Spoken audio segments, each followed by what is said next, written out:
Okay, so we want to talk about what is history.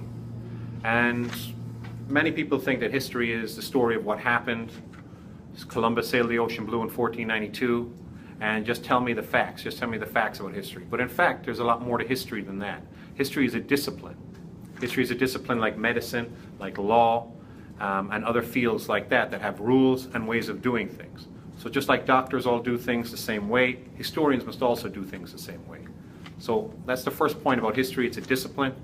It has rules and conventions, another word for rules that must be followed. The most important rule that historians must follow is they must research and document their work. So historians document their work. Historians are members of a discipline. Historians work with each other. They work with other historians. So right away we have three aspects to history that describe it as a discipline. It's a professional discipline or field where researchers go into the field, they look at artifacts, they look at primary sources and secondary sources, and then they write. The one thing historians all have in common is they write. And so in any history course you are going to have to write. And the best way to write is to follow the rules that historians themselves follow. So when you're taking a history course, essentially you are a historian. You're playing a historian, you have to follow their rules. So you can offer your opinion, that's something historians do too. Historians offer their opinion though in subtle ways. They don't just come out and shout it from the rooftops and say, I think this, I think that. Sometimes they can emphasize their opinion just through emphasis, by talking about somebody and ignoring somebody else, by emphasizing one series of events and minimizing another series of events, saying that's not important. But remember what we said, the most important rule that historians have is they have to document what they're saying. So how do historians document their research? How do historians document their writing? You pick up any history book, any book by a historian, turn to the back, and there are citations, there are footnotes. That's what a good historian has. If you have a book that's supposedly about what happened in history, it doesn't have footnotes, take it from me, it's not a history book.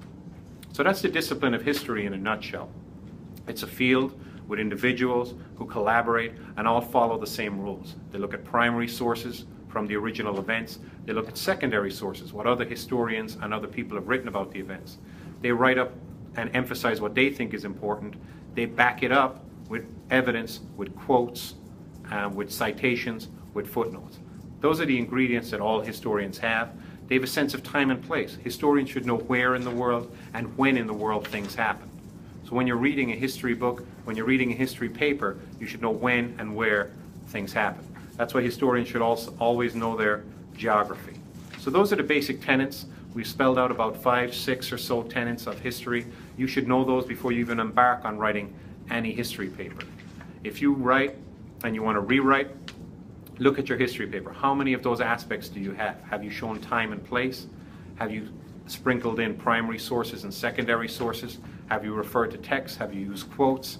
Overall, have you offered an opinion? Have you emphasized something? Have you backed it up with research? And have you offered a conclusion, a generalization, and your opinion? That's history.